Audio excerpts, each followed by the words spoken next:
Македонски христијански подкаст. Вера, надеж и љубов за Македонија. Добро дојдовте во деветата епизода од третата сезона на Македонскиот христијански подкаст. Веќе 9 епизоди од третата сезона и ова ќе биде едно финале, едно заокружување на третата сезона. И денеска ќе зборуваме во оваа епизода на темата покаяние. Една битна тема и нешто што треба да се случи кај секој еден христијанин, и тоа е еден начин на живење, животен стил, јас би рекол, покаяние. Покаянието е нешто што е суштинско во верата на еден христијанин. Со тоа одлучивме да се занимаваме оваа епизода. Еве, после можеби еден месец снимаме повторно, па се случија неколку убави работи, фала му на Господ Исус. Бевме скоро во Хрватска, имаше таму еден христијански фестивал, христијанско дружење, на кој имаше над 1500 посетители, учесници, волонтери. Фестивалот се викаше Срцокрет, значи може да побарате на интернет, па еве да истражите повеќе за тоа случување, што беше уникатно случување на Балканот. И толку многу млади луѓе кои го следат Господ Исус Христос беше навистина едно охрабрување за нас двајцата, да бидиме дел од таков настан, каде што толку многу луѓе има жар за Господ, го славеа Господ, се молеа, читаат Словото од Светото Писмо. И сето тоа беше многу благословено. Така да бидете информирани, ќе има и некои настани во Македонија, како еден подсетник за тоа што се случуваше во Срцокрет во Хрватска, ќе има и како еден мал настан тука локален во Македонија, така да може да бидете во тек, така да побарајте на интернет Срцокрет 2025-та, ќе добиете некои почетни информации. Јас чисто сакав само како вовет тоа да го напоменам. Да. Никола, како си ти? Како си помина на Срцокрет и нешто ако сакаш да споделиш со гледачите што се случи периодот кај тебе? Да, добро беше. Мене прв искусам, не првото го втора, ама пак ретко на одмор, да речем, на море во Хрватска, на Јадранот, може би се познава Боја, има маса фатен, сум зисунчен.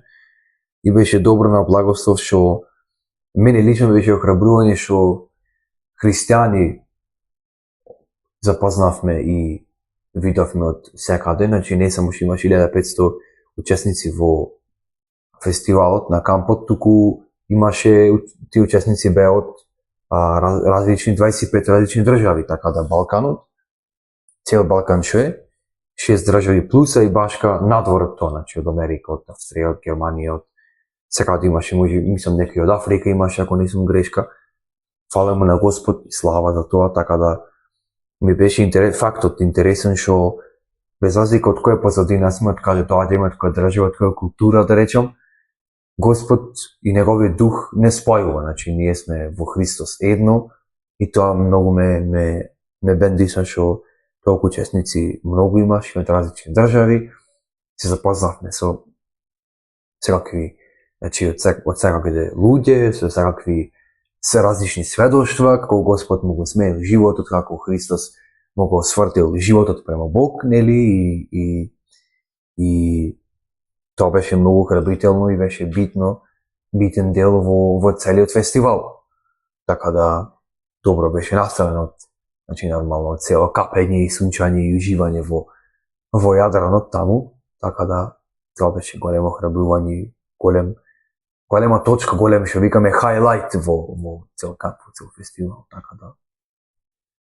Да, добро е да се знае дека има браќи и сестри на секаде низ светот кои веруваат во Светото Писмо, односно во Господ Исус Христос, му го предале животот него и верно го следат и му се послушни на повикот со кој Исус ги повикал.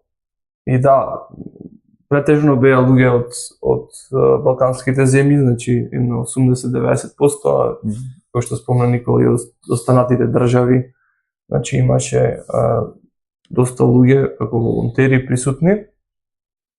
И беше така едно пријатно и драгоцено искуство и благословено искуство за нас.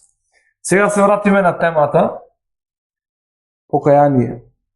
Па на почеток, како и вообичаено, јас барав на интернет и најдов за значење на терминот покаяние еден цитат од порталот на денешен вестник, и овој цитат е од изјава на православен свештеник Тодоров. Може да го пронајдете на интернет, значи на денешен вестник. Ќе го прочитам сега тоа што го изјави Тодоров. Преведувачите на Библијата го употребуваат зборот покаяние како превод на еврејскиот термин тшува. Именката тшува пред се означува враќање и происходи од глаголот шув, враќа, например се враќа дома од патување. Во религиозна смисла, тшува е враќање кон Бога. Значи, Т-Ш-У-В-А, така се пишува на македонски тука, значи. Тоа е на хебрејски збор. Грчкото метаноја буквално се преведува како промена на умот, односно промена на внатрешната состојба, промена на ставовите и начинот на живот. Метаноја е грчкиот збор кој се користи во Новиот Завет. Значи, тшува е еврејскиот збор за покаяние. Метаноја е грчкиот збор за покаяние во Новиот Завет. Обично словенските преводи и тшува и метаноја ги предаваат со еден ист збор покаяние. Значи ги преведуваат со зборот покаяние двата зборови. Обединувајќи ги така и двете смисли што се содржат во оригиналните библиски зборови. Кога човекот застранил од патот и пошол во погрешен правец, тој, за да не залута до крај, треба да се сврти и да тргне назад кон местото од каде што почнал да оди, во погрешниот правец. Тоа не може да се стори додека не се осознае дека не се оди во вистинскиот правец, додека не се случи промената на умот. Прекрасна илустрација на ова е евангелската приказна за блудниот син, кој прво дојде при себе, тоа го читаме во Евангелие според Лука, 15 глава, 17 стих, а потоа стана и дојде кон својот татко, значи Лука 15 глава, 20 стих. Кај ликот од приказната се случило, значи метаноја, а потоа тој решително станал и направил тшува, чува значи враќање. Ако било само метаноја без тшува, кајање без враќање, тој најверојатно и би загинал во далечната земја во која се нашол. Че за ова ќе прочита во продолжение понатаму Никола за приказната за блудниот син. И уште нешто тука што има изјавено, само метанојата безрешителна тшува го привела Јуда кон очајание и самоубиство. Јуда се покаја, отиде и се обеси. Значи тоа ни е во Матеј Евангелие 27 глава 3 до 5 стих. Значи во покајанието неопходни се и сознанието за оддалечување од Бога, како и решителното действие за да се врати кон Него. Значи ги гледаме тие два зборови, тшува, еврејскиот збор тшува, да се вратиш кон Бог, и метаноја, да се направи промена на умот, односно први да си дојдеш при себе, при здрав разум и да одлучиш да го промениш твојот начин на живење, на размислување и насоката на движење на твојот живот, во кој тек или во која насока ќе го движиш твојот живот. Доста добро објаснување на зборовите кои се во оригиналниот јазик на Светото Писмо, значи на еврејскиот и на грчкиот збор. Често во Македонија покајанието како збор не го сваќаме, барем јас лично можам да зборувам, не го сваќав толку конкретно колку тука што е објаснето.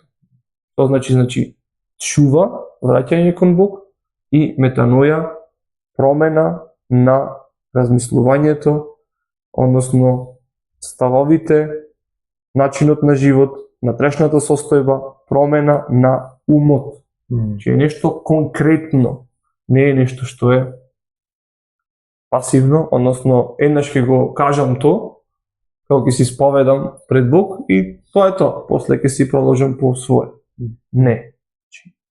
Точно во самото покаяние ние ги исповедаме гревовите пред Бог, не пред човек. И зошто е тоа така? Ако читаме во прво послание до Тимотеј, 2 глава, 5 стих, таму јасно кажува кој е посредникот помеѓу луѓето и Бог. Таму стихот вели: зашто еден е Бог и еден е посредникот помеѓу Бог и луѓето, тоа е човекот Исус Христос. Понатаму 6 стих продолжува: кој се даде себе си за откуп на сите, за сведоштво во вистинско време. Значи, Исус Христос е посредникот помеѓу Бог и луѓето. Човекот Исус Христос, значи Божиот син кој стана човек, кој се даде себе си на крстот за откуп, да не откупи од нашите гревови, од казната за нашите гревови, тој е оној кој е посредник помеѓу нас и Бог. Пред него треба да ги исповедаме нашите гревови. Не пред човек, туку пред Бог, пред Господ Исус Христос.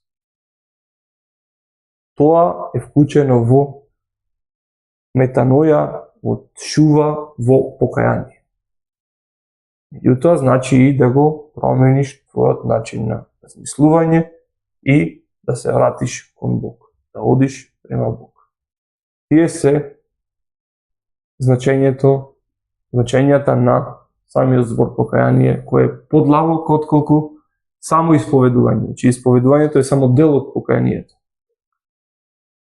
И сега малце да се свртим од практичен аспект, кој нели го објаснавме што значи тоа, па сакам да го прашам Никола, како се случи покаянието кај тебе? Она почетна точка кога си дојде при себе си. Така. Да, интересно вие што како се погоди да речем конкретно ова епизода што снимаме овие, работи ќе ги спомниме. Кај мене беше исто буквално приказано како блудниот син, што понатаму ќе читаме, ќе поминеме, јас бев тој, значи истото. Кога ќе споредиш, истото беше кај мене. Проблемот истото беше, одвивањата на некој начин беа исти.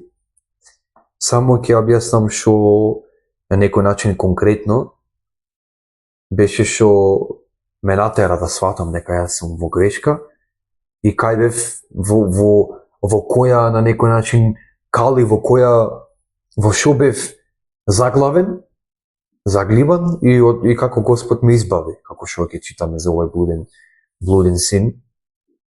И кај мене беше интересно што јас лично за покаяние и за верата во Исус Христос знаев.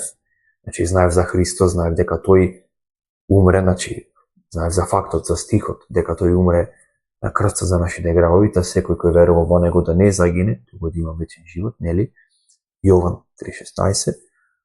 Ама лично да го верувам јас и да имам однос со Господ Исус Христос, тоа го немав јас. А тоа Бог го бара од нас. Го бара тоа за да ја имаме таа полнота во овој живот кој Бог ни ја нуди нас, бидејќи Господ Исус во неговото писмо вели, че тој дава живот и живот во изобилие, значи дава, а ние само не треба ништо да направиме, туку само треба да го прифатиме. Тој живот што Исус Христос го дава. И како јас го прифатив, како јас дојдов при себе, што види ми така како дојдов при себе, како го прифатив Христос, беше кога јас разбрав дека е грев со тоа што го мразам мојот татко поради неговата вера во Христос, значи неговото правење како што треба, значи тој правење како што треба, правење како што бара Бог од него, а тоа е да му верува на Исус Христос. Нели? На Спасителот наш. И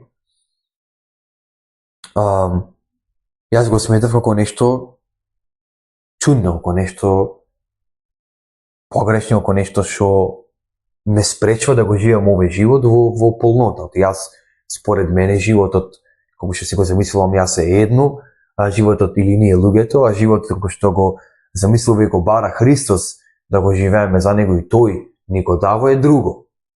И сега, тоа мене не ми се совпаѓаше и затоа јас го мразев на некој начин мојот татко и не ми се свигаше со тоа што, свиѓаше со тоа што тој е верник и бара на некој начин ми кажува мене, ми го споделува Евангелието и сака да верувам и јас. И јас разбрав преку како што имам преходна спомнатост преку тој филм, кој се вика I Can Only Imagine, можете да го гледате и вие да го побарате. Значи исто таму се зборува пак помеѓу татко и син е главната приказна. И таткото во тој филм, во таа приказна е лош татко, значи е катастрофален, значи пијаница, ја тепа мајка му и се тоа значи не е татко за пример. И тој на крајот на денот, значи после сите тие дешавки, од кога ќе разбери што направи Христос за него, синот, значи кога ќе разбери што значи тоа да му простиш, да се покажеш да му простиш, на другата личност, бидејќи разбира колку Христос ти прости тебе, тој одлучи да му прости на свој татко, без разлика што таткото имаше направено против синот и против неговата фамилија. И тоа мене ме допре и си прашував прашање од типот, тоест од типот, кој сум јас, да го неќам мојот татко да го мразам и да имам омраза и револт против него, револт во наводници. Овој син му простува на таков татко кој е лош татко, кој е монстр, буквално, и тој можеше да му прости, а јас тука го неќам што татко ми е тотално различен од овој татко, знаеш, кој е во филмот. И на некој начин Бог ми зборуваше преку тој филм и ми зборуваше, ми откри дека јас тоа што го правев, што го неѓев мојот татко, грешив против мојот татко, а исто така сгрешив против мојот небесен татко, сгрешив тоа што направив е грев и дека ми треба јас да се покајам, не само да се покајам за тој грев што ме направив против татко ми и против небесен татко нормално, туку и за другите гревови што сум ги правил во мојот живот и другите сите лаги што сум ги кажал, сите работи што сум ги украл, дали биде мали, дали биде големи, сите, значи, псовки што сум ги рекол, сите тие мисли што сум ги имал за омраза против мојот ближен, не само против татко ми, туку против мојот ближен, против моите соученици на училиште и моите домашни и така натаму, сите што сум ги имал, Бог тие работи ги нејки и ги смета за грев. И гревот, значи нема тука, како што си мислиме ние луѓето, што си правиме помал и поголем грев, или левели на гревови, туку Господ Исус Христос, за него гревот е грев и казната за тој грев е смрт. И јас разбрав дека сум грешен и дека ми треба покаяние и дека треба дека Исус Христос, поради за сите мои гревови што ги имам направено во мојот живот, и за тој грев што ме мачеше, што го правев против татко ми, што го мразев, а тој не заслужуваше, Исус Христос плати за тој грев. Исус Христос посрда на крстот на Голгота за тој грев, се даде самиот себе, беше погребан и воскресна на третиот ден за моите гревови, за да не мора јас да платам. И кога го разбрав јас тоа, после сите тие години од татко ми што ми зборуваше и тоа Господ што ми го кажаше, ми ги отвори очите, јас се покајав, го примив Исус Христос за свој Господар и Спасител, личен Господар и Спасител, и го примив во мојот живот да ми биде тој водич од сега и тој да биде оној кој ми го дава животот, тој да биде мојот живот всушност. За да не одам јас да сум на некој начин Господар на мојот живот и да лутам и да сум изгубен и да сум, значи, празен во душата и да го имам тој живот во полнота кој Господ Исус Христос го нуди, а исто така најбитно од се кој што го разбираме преку воскресението на Исус Христос, да имам вечен живот со Исус Христос, вечен живот во небесата кој тој го дава преку вера во неговиот возлюбен син Исус Христос, и заедништво со Бог во вечноста во рај, во небото. Така да таа беше мојата приказна, моето покаяние, мојата метаноја промена на умот и јас од мразење на мојот татко, од мразење на живење со Бог, јас сега го сакам мојот татко, сега сакам да живеам за Бог, сега сакам да го правам она што е угодно во Божите очи и да му служам целосно него, да му се предадам, бидејќи знам дека тоа е Божјата волја совршена за мене и дека живење на животот со Христос, во Христос е живот во изобилие. Не е живот напразно, не е живот без цел, без смисла, туку е живот еден исполнет, живот со смисла, со цел и живот кој едноставно има смисла, едноставно се знае зашто се живее. Ти знаете, многу луѓе ќе се прашаат, јас се прашував преходно, без Христос, зашто живеам, која е мојата смисла во животот, зашто сум тука каде што сум, зашто баш тука или така натаму. И одговорот е, ние сме тука на оваа земја, кај да сме, во која држава се наоѓаме.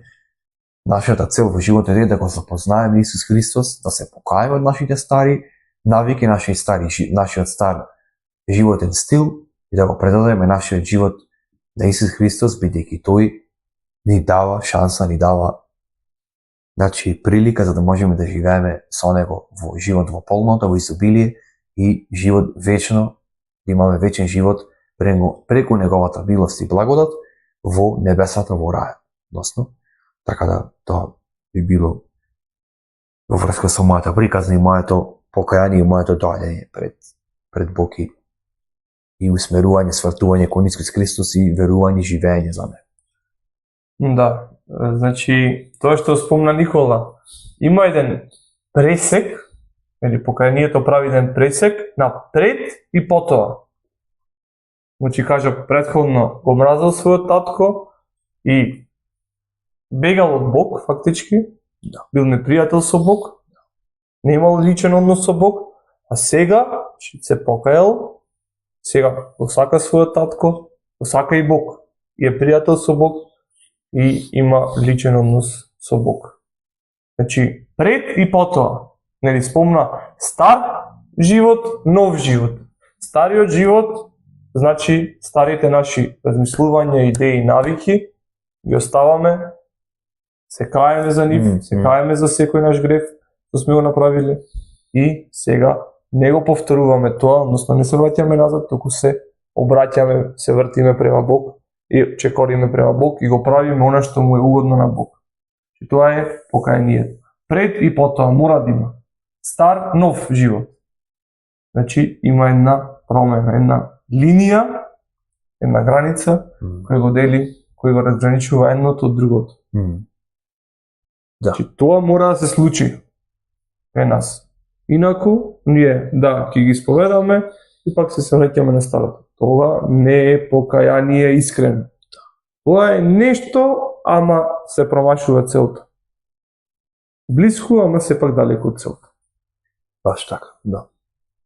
И сега ќе видиме неколку примери во Библијата за покаяние. Значи, луѓе во Библијата кои се покајале, кои има пред и потоа. Каде што има стар, нов живот. Ќе почнеме со обраќањето на апостолот Павле. Како апостолот Павле стана верник во Христос, а претходно тој ја гонеше црквата и ги убиваше христијаните. И предаваше да бидат екзекутирани, убиени. Ќе прочитаме во Дела на апостолите, 9 глава од 1 до 19 стих. А Савле, кој се уште дишеше со закана и убиство против господовите ученици, отиде при првосвештеникот и измоли од него писма до синагогите во Дамаск. Ако најде таму некои следбеници на овој пат, мажи и жени, да ги доведе врзани во Јерусалим. Кога на својот пат му се приближи на Дамаск, одненадеж го осветли светлина од небото и падна на земјата и чу глас кој му рече: Савле, Савле, зошто ме гониш? А тој рече: Кој си ти, Господине? А тој рече: Јас сум Исус, кого ти го гониш. Тешко е за тебе да се риташ против бодило. Тресејќи се од страв и ужас, тој праша: Господи, што сакаш да направам? А Господ му рече, стани и влези во градот и ќе ти се каже што треба да направиш. А мажите кои го придружува стоеја занемени, зашто го чуја гласот, а не видоа никого. И Савле стана од земјата, иако очите му беа отворени, не гледаше ништо. Тогаш го зедоа за рака и го воведоа во Дамаск. И беше слеп 3 дни и не јадеше, ниту пиеше. А во Дамаск беше еден ученик по име Анани и Господ му рече во привидение: Анани, а тој рече: Еве ме Господи. А Господ му рече: стани и оди во улицата што се вика Права и во јудината куќа побарај го тарсанецот наречен Савле. Зашто ете тој се моли и виде во видение човек по име Анани како влегува при него и ги полага рацете на него за да прогледа. И Анани одговори: Господи, чув од мнозина за тој човек колку зло им направил на твоите свети во Ерусалим. И тука има власт од свештеничките главатари да ги врзе сите оние кои го повикуваат твоето име. А Господ му рече: оди, зашто тој човек е мој избран сад, за да го изнесе моето име пред народите, пред царевите и пред Израелевите синови, јас ќе му покажам колку треба да пострада за моето име. И Анани отиде и влезе во куќата и ги положи рацете на него и рече: Брате, Савле, Господ Исус, кој ти се јави на патот, кој доаѓаше, ме испрати за да прогледаш и да се исполниш со Светиот Дух. И веднаш падна од неговите очи како лушпи и тој прогледа, стана и беше крстен и прими храна и закрепна. Тука гледаме што се случи со апостолот Павле. Значи Павле, гонител на црквата, значи ги гонеше христијаните, ги предаваше, значи ги прогонуваше и ги предаваше да бидат убиени од страна на првосвештениците. Самиот тој стана христијанин и почна да го проповеда евангелието. Значи од гонител на црквата, од некој кој ги предаваше, ги убиваше христијаните, сега тој го шири христијанството. Значи преди потоа, тоа е многу драстична промена. Дури и Анани, нели, кога Господ му рече: оди таму ќе го видиш Павле, тој се моли и во видение види дека ќе дојде некој човек, ќе му ги положи рацете и ќе прогледа. Значи дури тогаш Анани му рече на Господ: знам дека тој има власт тука да ги предаде, да бидат убиени христијаните. И тоа Господ му рече да не се бои и Анани го послуша Господ и ги положи рацете врз Павле. Павле прогледа и прими Свети Дух, па стане и се крсти. Значи една промена драстична се случи во неколку дена, во 3 дни. 3 дни, вика Павле, ништо не јадеше, ниту не пиеше. Јас мислам дека тука постеше Павле и се молеше. Значи имаше една трансформација или едно покаяние кај Павле од еден правец, каде што одеше директно против Господ Исус Христос, па Исус Христос му се објави и му рече, нели, Павле го праша: кој си ти, Господине? А тој рече, Исус рече: јас сум Исус кого ти го гониш. Тешко е за тебе да се риташ против Божиот. Че јасно Исус му се објави, Павле поверува во Исус и се сврти према Исус и почна да го проповеда и да го шири евангелието. Се до крајот на својот земен живот Павле го ширеше евангелието. Тоа е многу голема промена, драстична промена што ја направи Господ Исус Христос во животот на Павле, во животот на Никола, во животот мој. Значи една промена, метаноја, шува, која Бог ја прави во нас. Ќе видиме случката за разбойникот на крстот кој се покаја. Имаше уште еден разбойник на крстот кој не се покаја. Значи, Исус кога беше распнат на Голгота, од левата и десната страна беа распнати два разбойници заедно со Исус во истиот ден. Значи, кога Исус беше на крстот, имаше и два разбойници. Ќе го прочитаме тоа во Евангелие според Лука, 23 глава, од 39 до 43 стих. А еден од обесените разбойници го хулеше: зар не си ти Христос? Спаси се себе си и нас. А другиот во одговор го укори: зар не се боиш од Бога, кога и ти си исто така осуден? И ние сме праведно осудени, зашто го примаме заслуженото од тоа што сме го сториле. Но овој не направил никакво зло и рече: Исусе, спомни си за мене кога ќе дојдеш во Твоето царство. А тој му рече: вистина ти велам, денес ќе бидеш со мене во рајот. Каква случка? Каква случка? Значи, двајца разбойници распнати, едниот од левата, другиот од десната страна на Исус. Едниот, ајде да речеме тој од левата страна, му вика на Исус: ако ти си Христос, ако ти си Месијата, спаси се ти, спаси ме и нас и да продолжиме по нашиот пат. Јас да си бидам разбойник, да си крадам, да си уживам во живот. Че тука нема покаяние, нема метаноја, тука има Господи, ти ако си извајмо од оваа ситуација, да се продолжам јас да си терам по патот. Тоа е, значи, го викаш ти кога ти е тешко, Господ, а ти твоето срце не го менуваш. Че одиш, Господи, сега ми е тешко, ај поможи ми во оваа ситуација, и ти помага Господ и ти пак си тераш по твоето. Не. Покаяние. Што му вели овој другиот разбойник, од десната страна да речеме. А другиот во одговор го укори, значи му вика на тој првиот, што рече: спаси се ти, Исусе, и спаси не и нас, ако си Христос. Овој другиот, што му рече?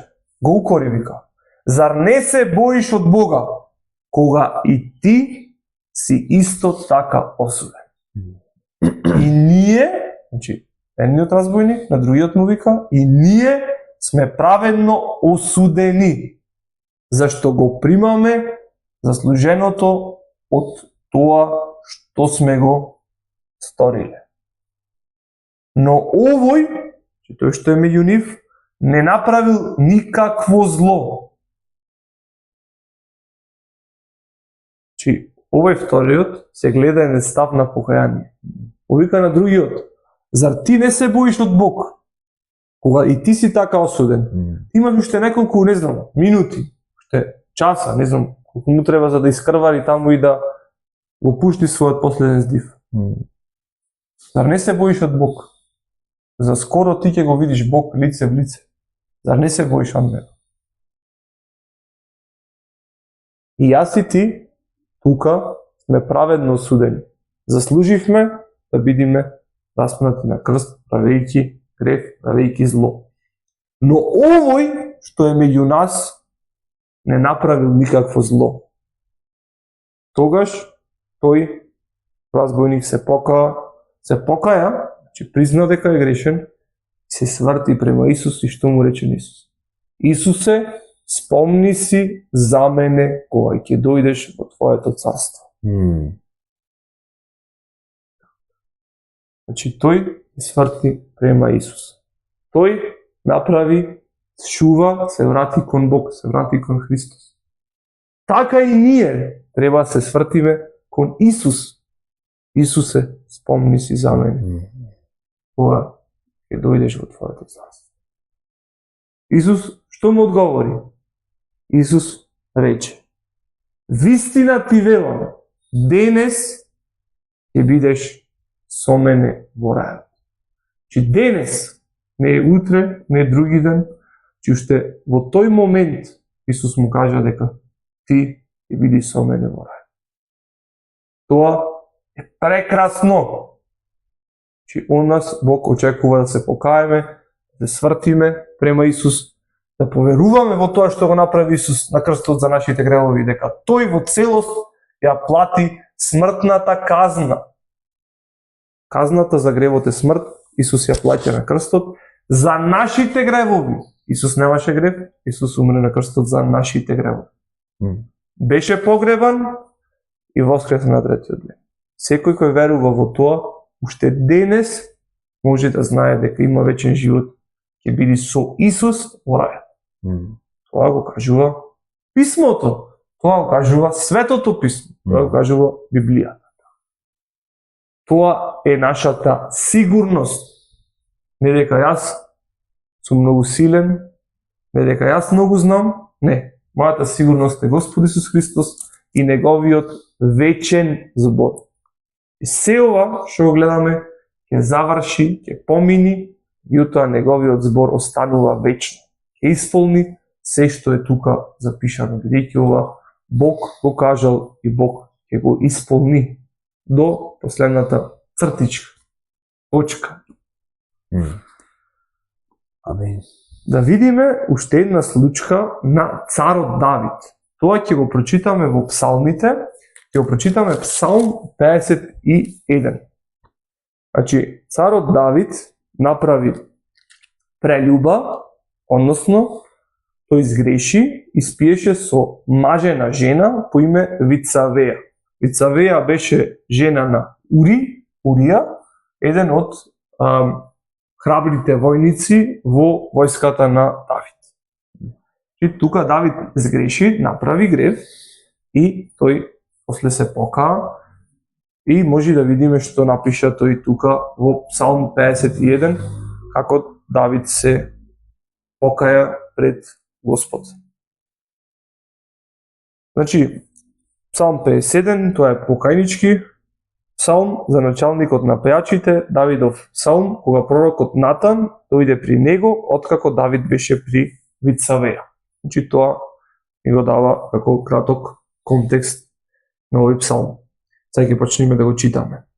Смили ми се, Боже, според Твоето милосрдие, според големите помилувања.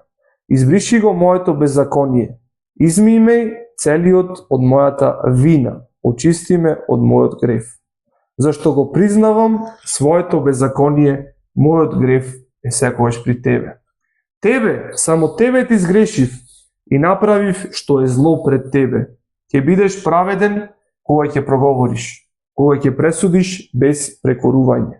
Еве, грешен сум веќе роден, во грев ме зачна мојата мајка.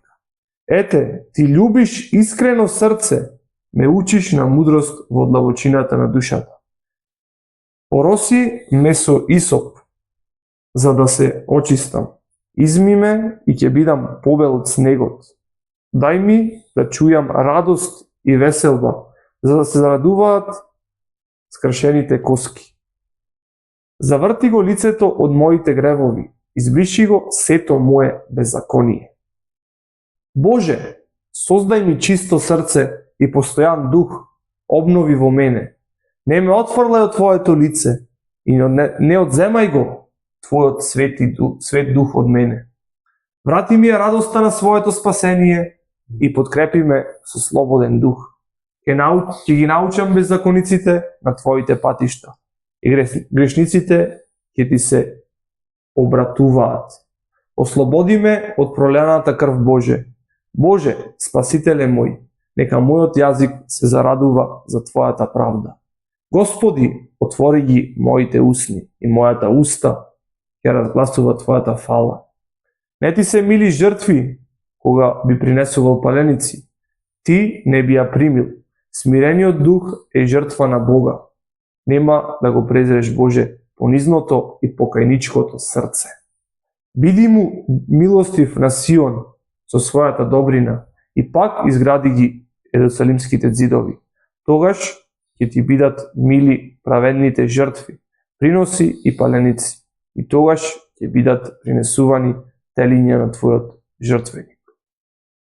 И тука гледаме како Давид се кае пред Бог за она што го направил. Чи јасно кажува дека тоа што го направил е зло пред Господовите очи и дека тој самиот има грев и е грешен. И зашто моли? Што бара од Господ? Бара од Господ да создаде, вика, чисто срце, што го промени неговото срце. Од лабината на душата тој бара да биде променет. Неговото срце не било чисто, ако и кај сите нас, кои сме направиле грев, не е чисто. Бара од Господ, создај, вика Господи, чисто срце и постојан дух, обнови во мене.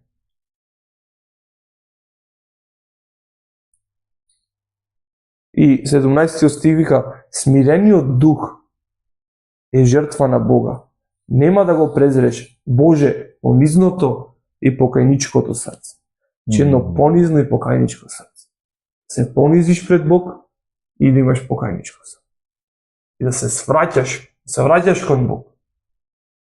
Не да се враќаш кон гревот. Да, јас го исповедав, ама ќе си се продолжам пак, пошто пак можем да го исповедам. Не. Одиш пред Бог и бараш да создаде чисто срце во тебе. Да го обнови духот во тебе. И вика, во 6 стих вика, ете ти, љубиш искрено срце, ме учиш на мудрост во длабочината на душата. Че ние искрено, со искрено срце, пред Бог треба да одиме и да се покаеме. Со искрено срце, со цело наше срце искрено, одиме пред Бог. Тоа Господ го љуби, вика Давид. Ти љубиш искрено срце. Едно силно покаяние. Да, и на човек, на цар Давид, кој беше поставен од Бог, тоа му се случи. Така да нема човек кој е исклучен од тоа и на кој не му треба да се покае.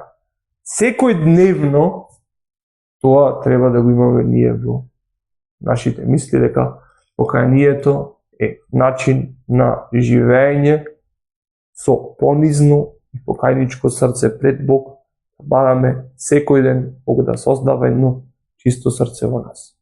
Како луѓе кои веруваме во Христос.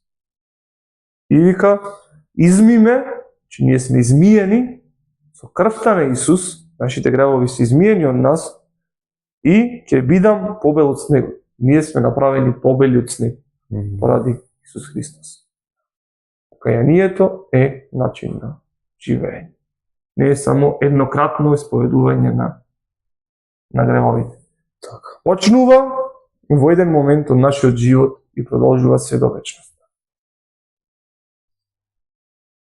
Никола, спомнавме на почеток за приказната за блудниот син, ти спомна нешто дека кај тебе е нешто слично од твоето сведоштво, па ајде сега ако може да ја прочитаме таа приказна. Како не, може.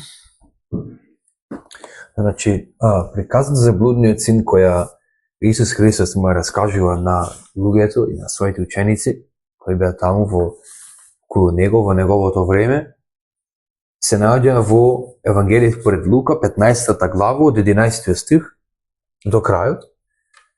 И ќе видиме таа перспектива што направил синот, значи што имал на почетокот, што направил и како се вратил назад при таткото и што е тоа што го натера синот да се покае и да сознае дека во тајта поента јас грешив и видов што направив, се свестив и доаѓа моментот на метанојата, односно промене на умот и се враќа назад и кај таткото ти не го прави тоа повеќе што го правиш. Така да се ќе го прочитаме тоа.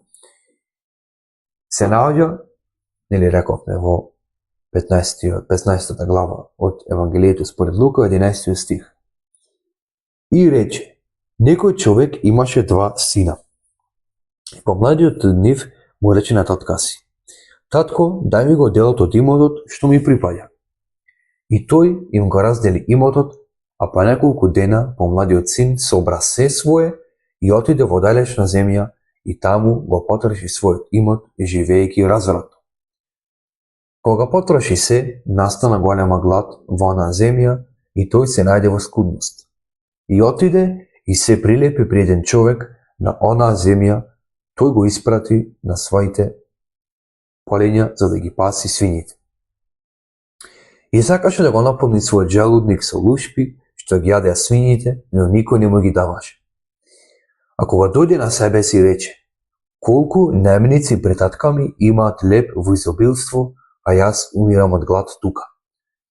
Ке станам и ќе отидам при татка си и ќе му речам: татко, сгрешив против небото и пред тебе. Не сум веќе достоен да се наречувам твој син. Прими ме како еден од своите немници. И стана и тргна кон татка си. И кога беше уште далеку, неговиот татко го виде и му се сожали, па се растрача и му се фрли на вратот и го целиваше. А синот му рече: татко, сгрешив против небото и пред тебе.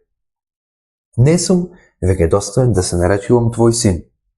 Но таткото им рече на своите слуги: бргу, донесете најубавата облека и облечете го и ставете му прстен на раката и обувки на нозете. Дотерате го згоеното теле и заколете го, да јадем и да се весели. Зашто овој мој син беше мртов и одживе, беше изгубен и се најде и почна да се веселат. А неговиот постар син беше во полето. Кога пак доаѓаш и се приближи на куќата, чу песно играње. Поповика еден од слугите и го праша што е тоа. А тој му рече: брат ти си дојде и твојот татко го закла згоеното теле. Зашто го прими здрав? Тој се налути и не сакаше да влезе, а неговиот татко излезе и почна да го моли. А тој му одговори на татка си: еве ти служам толку години и никогаш не прекршив ни една твоја заповед, а ти никогаш не ми даде ни јаре за да се повеселам со своите пријатели. А кога дојде овој твој син, кој го растури твојот имот со блудници, му закла згоено теле. Тој пак му рече: чедо, ти си секогаш со мене и се што е мое, твое е. Но требаше да се веселиме и да се радуваме, зашто овој твој брат беше мртов и оживе, беше изгубен и се најде. Тука се искористени тие зборови што јас не ги искористим на некој начин во мојата приказна. Значи тука гледаме дека човекот кој, значи синот кој заминал од таткото имал, значи, дел од имотот кој бил кај таткото и го побарал да му го дај, едниот син, односно помладиот син, побарал да му го дај имотот таткото, бидејќи мислел дека тоа ќе му го дај имотот, тој сега ова е мој, јас ќе си живеам како сакам, јас, значи, со други збори, кој си ти да ми кажуваш, јас си имам свој дел и јас имам право да си го користам имотот како што сакам. Океј, во ред таткото, значи не оди против волјата на синот, туку го послушува и само му го дава имотот негов и го остава да си живее едноставно свој живот. Откако ојде синот на свој живот да го живее со тој имот кој му беше даен од татко му, тој го потроши цел имот како што читаме тука, значи живееше развратно, со блуднички, со како што сакаше, и тоа за него, како што јас кажав за мене, за мојот живот, тоа за него беше живот, тоа за него беше исполнетост, тоа за него беше, значи, живење, тоа за него беше се. И после кога помина тоа нивото, бидејќи тоа богатството кое го имал, значи тие парите, тие такви треба беше ги имал, биле минливи. Не имал живот однос со таткото совршен, како што таткото сакал да има, а синот не кел и сакал само да си го има својот имот, тоа минливото да си го искористи.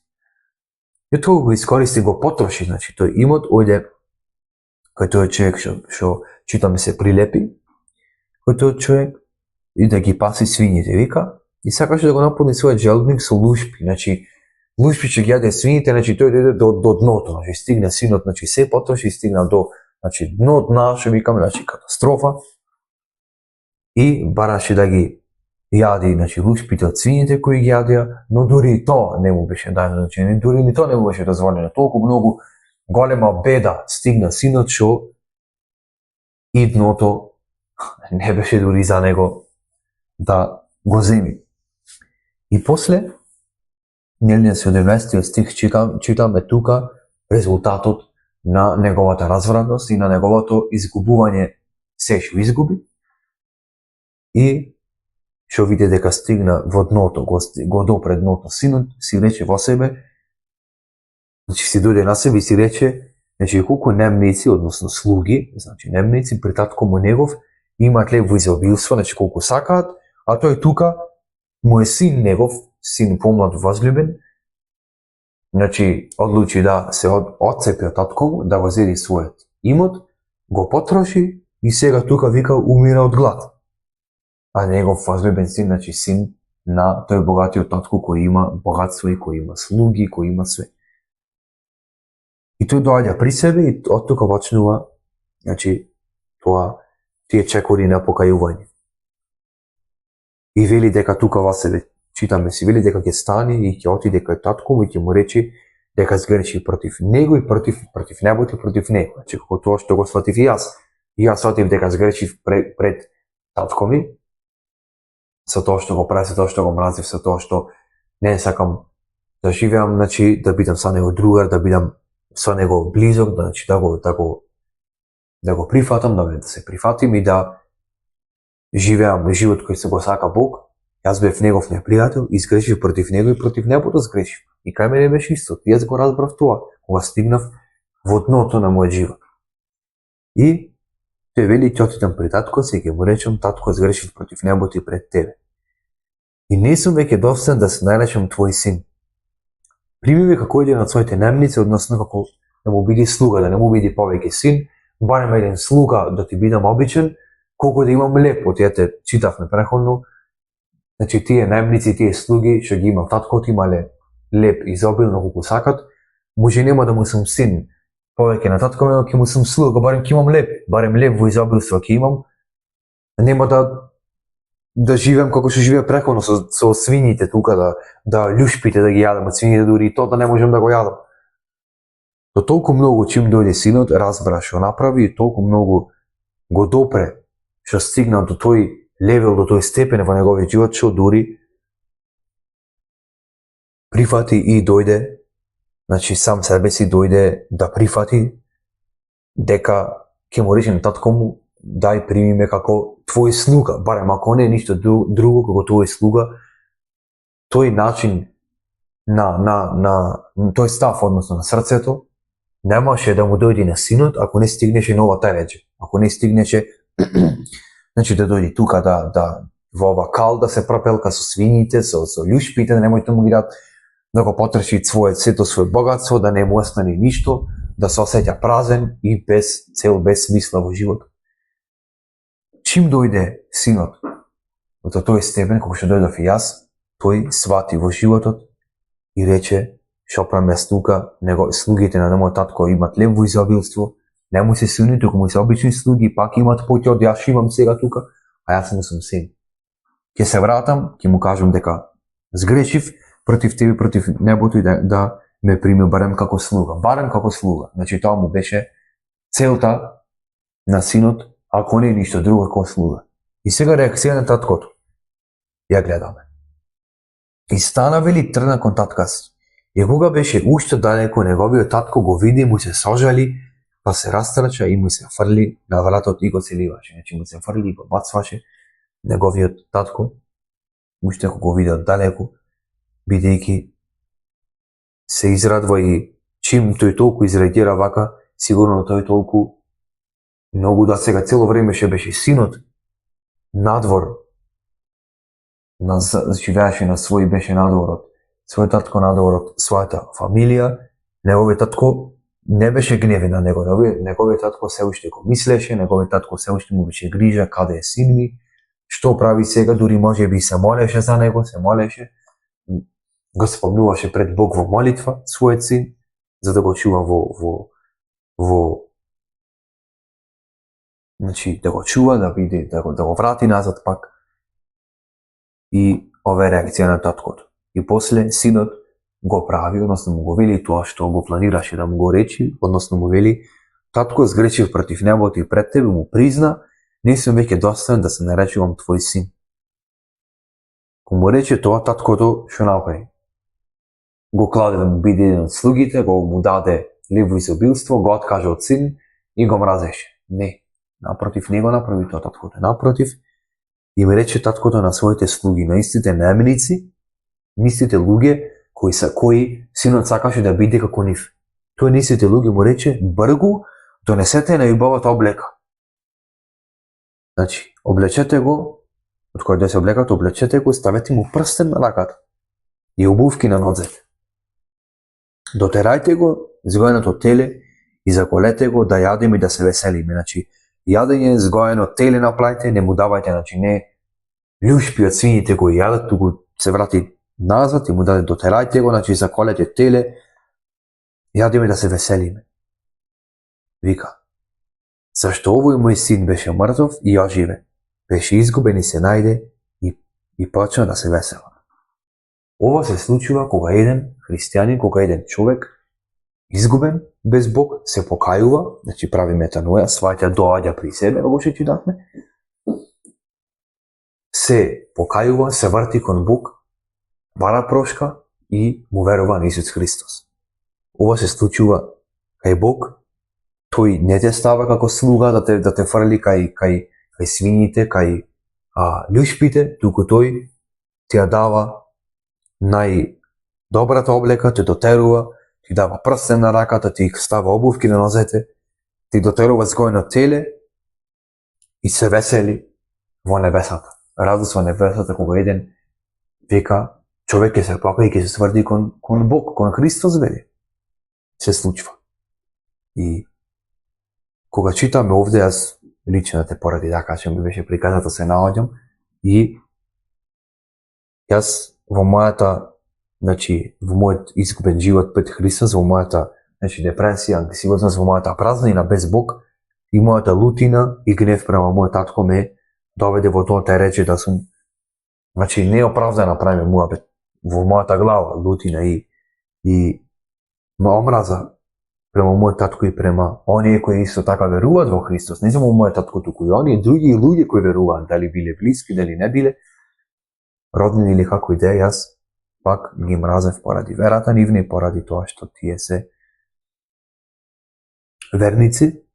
И кога си дојдов јас при себе, кога видов дека и јас треба да верувам, и јас треба да поверувам во Христос, оти сум во калта, сум кај свињите, сум кај тие љушпи кои и нив не можам да ги јадам, немав друга чаре, друга опција, освен да се покајам, да го барам Господ Исус Христос да ми прости, да го примам свој личен Господар и Спасител и да добијам вечен живот преку тоа.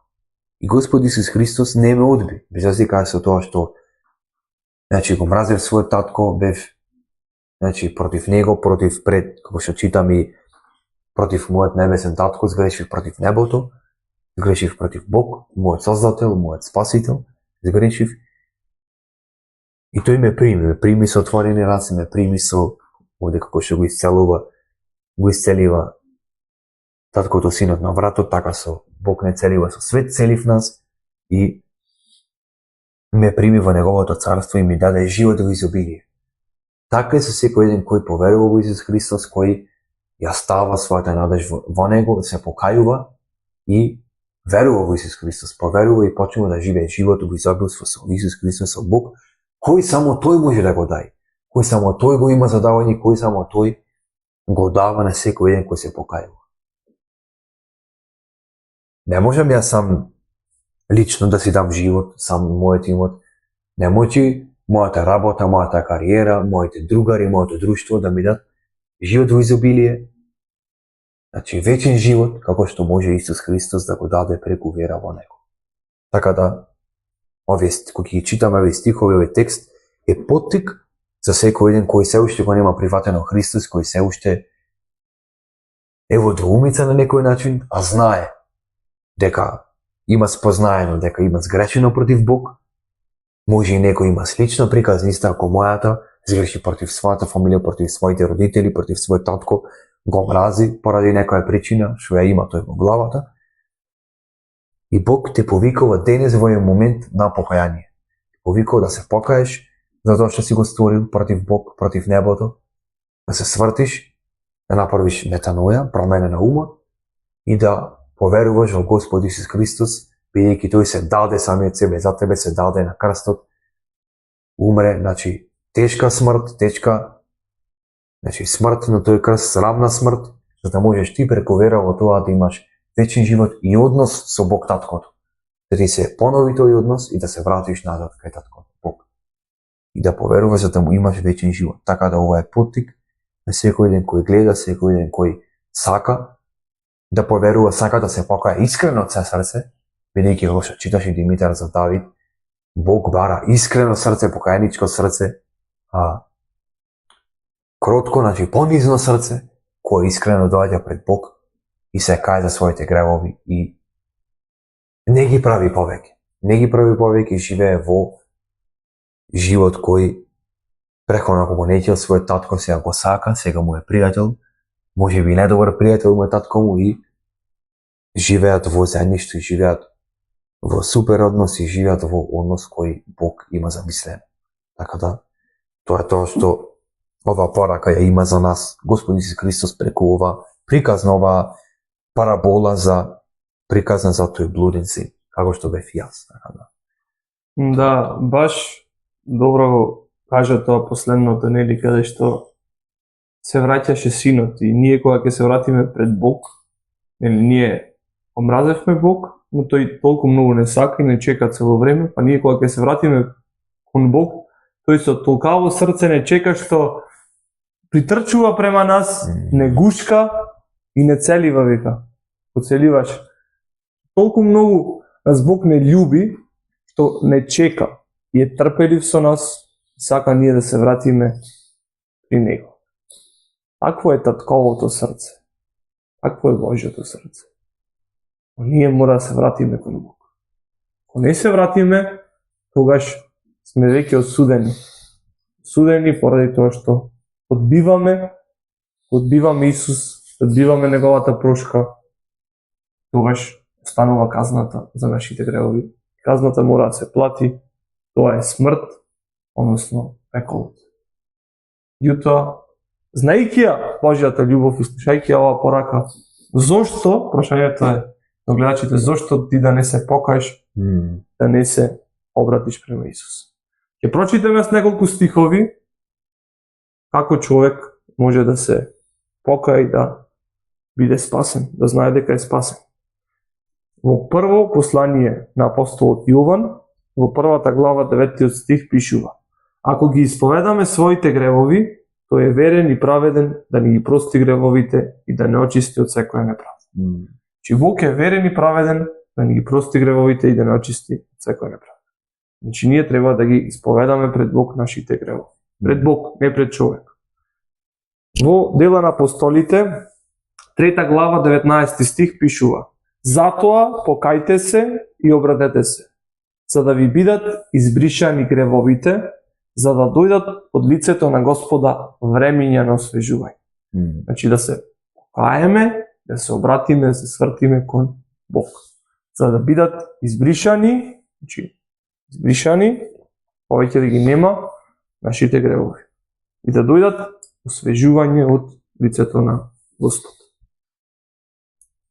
Во 1 Тимотеј, 2 глава од 3 до 6 стих пишува: Ова е добро и угодно пред Бог, нашиот Спасител, кој сака сите луѓе да се спасат и да дојдат до познавање на вистината. Зашто Бог е еден и еден е посредникот меѓу Бог и луѓето. Човекот Христос Исус, кој се даде себе си како откуп за сите, за сведоштво во вистинско време. Значи, Бог сака сите луѓе да се спасат. Сите луѓе да дојдат кај Него, за тој да ги прекара. Значи, да си дојдат при својот здрав разум, да го променат својот начин на размислување, да се вратат назад кон Него. Тој ги чека со отворени раце. Отворени раце. И ги прифаќа. Секој ден го прифаќа.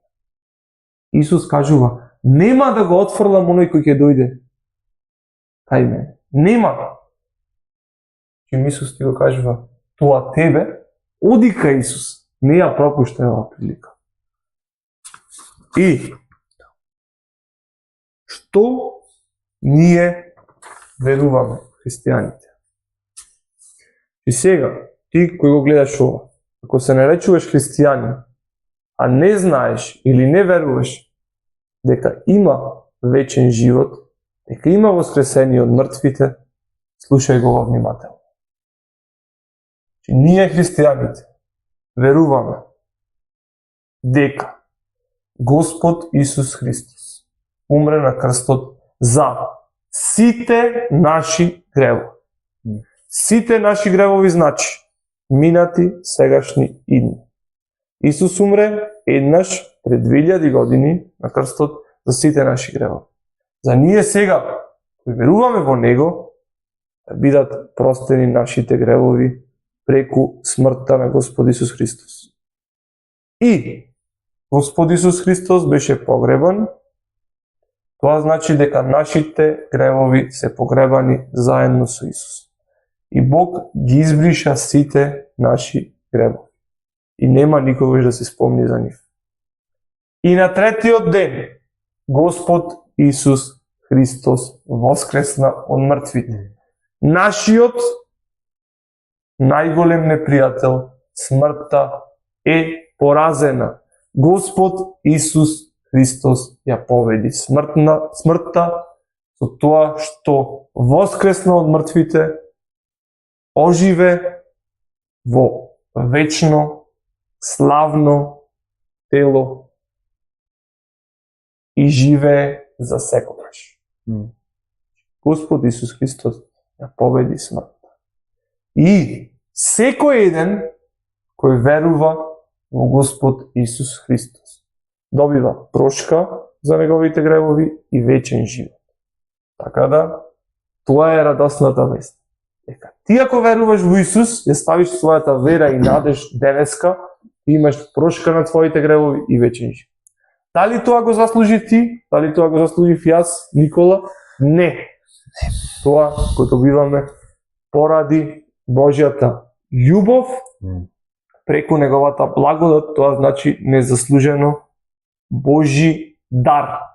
Че Бог ни дава еден поклон, еден дар. Тоа е Господ Исус Христос, а ние прифаќаме тој Божи дар преку вера. Добиваме спасение и вечен живот. Незаслужено. Че не е преку нашите дела, за да не се фали некој. Тоа го пишува во послание до Ефесјаните, 2 глава, 8 стих. Зашто по благодат сте спасени преку верата, тоа не е од вас самите, тоа е Божи дар. Не е од делата, за да не се фали. Јасно ни кажува писмото. Само и само преку вера во Господ Исус Христос ние добиваме спасение и вечен живот. Затоа ве повикувам сега јас преку молитва да се покаеме, да му ги исповедаме на Господ Исус нашите гревови и да се свртиме према Него и да му предадеме животот Нему, тој да не води се до вечноста. Сега ќе се молиме, може вие да ја повторувате оваа молитва или да се молите со ваши зборови. Господ слуша и Господ бара искрено срце. Господ љуби искрено срце. Сега ќе се молиме. Татко небесен, доаѓам при Тебе, Боже. Еве, Господе, Ти ги знаеш сите мои гревови, ги носам пред Тебе. Ти го предавам животот мој во Твоите раце. Спаси ме, Господе. Сотри го сето мое беззаконие. Фрли ги сите мои гревови на дното на морето. Верувам дека Господ Исус Христос умре на крстот за сите мои гревови, дека беше погребан и дека воскресна на третиот ден. И дека преку вера во Господ Исус Христос имам простување на сите мои гревови и вечен живот. Во името на Господ Исус Христос се молам, Татко, прими го животот мој, го предавам во Твоите раце. Амин. Амин. Доколку вие од искрено срце ја молевте оваа молитва со намера да му го предадете животот на Бог, на Господ Исус Христос, значи оној кој може да ве спаси, оној кој може да ви даде вечен живот, кој ви дава вечен живот и спасение, тогаш тој ве спасува. Молитвата како молитва не ве спасува, но молитвата со вера упатена кон оној кој спасува, тој ве спасува. Значи, тој, Господ Исус Христос ве спасува. Ние само повикуваме кон Него. Повикуваме кон Спасителот преку молитва. Така да, верата во Господ Исус Христос ве спасува. Бидејќи верувате во оној кој ја има силата да ве спаси. Само тоа сакав да го објаснам. Вие треба да продолжите да живеете покајнички живот, нов живот. Не се враќате на старото, туку да живеете еден нов живот. Никола, што би им препорачал на гледачите? Да, па би препорачал, би спомнал пак дека ова што снимаме конкретно за оваа тема и општо сите теми не е случајност и не е за джаби, не е безцелно и дека воопшто ова што го читавме денес, ова приказаните општо и за блудници и за сите покајнички случаеви во моментот во ова епизода што ги спомнавме, што ги читавме, не бе напразно за да колку да прочитаме, колку да се го поминиме времето или да видиме тој така вака и вака се покаја, тоа му се случи уба за него, знаеш. Туку поттик за секој еден кој го гледа ова, за секој еден кој разбира и кој треба да разбери дека му треба покаяние и дека му треба прошка на гревовите, му треба промена на умот, таа метано и дека треба да се сврти кон Исус Христос, од своите лоши патишта се сврти кон Исус Христос и да не ги прави повеќе, да не оди по тие лоши патишта, да го направи тоа уште сега. Кога ще молеше Димитар молитвата да се помоли, значи ако треба, нека го стопира, нека го врати видеото на молитвата, пак нека се помоли, пак нека ги сведи зборовите како ве води Господ, но најбитно се е дека Божиот збор и она што го бара Бог од нас да се покаеме од нашите стари навиги, од нашите гревови, не е бајка, не е измислица, не е нешто што ние ни текна да седиме да го правиме тука тоа да го снимаме, туку тоа го бара Бог од сите нас. Го бара од нас прво, го бараше и го бара сите други кои не го имат тоа направено. Така да, тоа е поттикот, тоа е препораката за секој еден кој сака да се покае, кој треба секој еден кој го гледава, треба да се се нема да се покае, да го побара Господ Исус Христос, да поверува во него, да поверува што направи тој за него на крстот, дека казната за гревот е смрт и дека тој ја зеде таа казна врз себе на крстот. И дека ние преку вера во него таа трампа што ја направи тој, таа замена на крстот тој наместо нас се потврдува. Преку нашата вера се аплицира исто и на нашиот живот. И имаме вечен живот после кога ги поверуваме во тоа. Така да, тоа е тоа што би го препорачал, исто така да читате од Библијата, да читате Светото Писмо и да дознавате понатаму кој е Бог, кој е неговиот карактер, што бара тој од вас, која е неговата волја за вашиот живот, за животот на сите нас и едноставно живење во тој однос со Бог. Бидејќи животот со Бог е прекрасен, животот со Бог е исполнет, животот со Бог има смисла и цел. А животот без него нема смисла, нема цел, не е живот едноставно. Оти, каде е Господ, таму е живот, каде не е Господ, таму е смрт, темнина и нема светлина и нема смисла, нема цел. Така да, тоа е тоа што би го кажал на крајот, со последните зборови што ќе ги кажам. Ако немате исто така Библија, Свето Писмо, можете да ни пишете, да не контактирате, да не побарате на емаил, на Facebook, на Instagram, на сите што ги користиме платформи за да го шириме евангелието, да ги ставаме видеата од подкастот. Можете да не побарате, ние ќе ви излеземе во пресред, ќе ви помогнеме, ќе ви дадеме Свето Писмо, Нов Завет, што ви треба, така да пред се благодарени на Господ, што воопшто можеме тоа да го правиме, можеме да сме тука и тоа, така да тоа е тоа. Пак ви благодарам на Господ за оваа прилика, јас лично што можев да го споделам пак уште еднаш моето сведоштво и да се споредам со овој блуден син и со тие примери кои ги читавме во Светото писмо и тие покаянички срца кои ги гледавме, кои ги читавме тука, така да. Тоа е. Ала, Никола, му благодариме на Господ да стварно за оваа прилика, му благодариме и за вас кои гледате и слушате, пошто ова е нешто големо од кое сме дел вклучени. Тоа е Бог Семоќниот кој не љуби нас и кој сака да бидеме заедно со Него во вечноста. Тоа е нешто прекрасно, да се знае Неговата љубов, да се знае Неговиот карактер, да се знае Неговата волја, нешто прекрасно и да се живее секако. Така да ви благодариме што бевте дел со нас во оваа трета сезона. Ќе почнеме, значи, нареден период ќе работиме и на сезона 4 со Господ напред во идно време и се надеваме дека ви беше полезно, дека ќе продолжите во следите Господ Исус Христос, да се подпирате на Него и блажен е човек кој се надева на Господ. Тоа имајте го во мислите, дека вие сте блажени кои се надевате на Господ Исус Христос. Ви благодариме уште еднаш, благодариме на Бог пред се за оваа прилика и се гледаме во наредната сезона со нови видеа. Поздрав!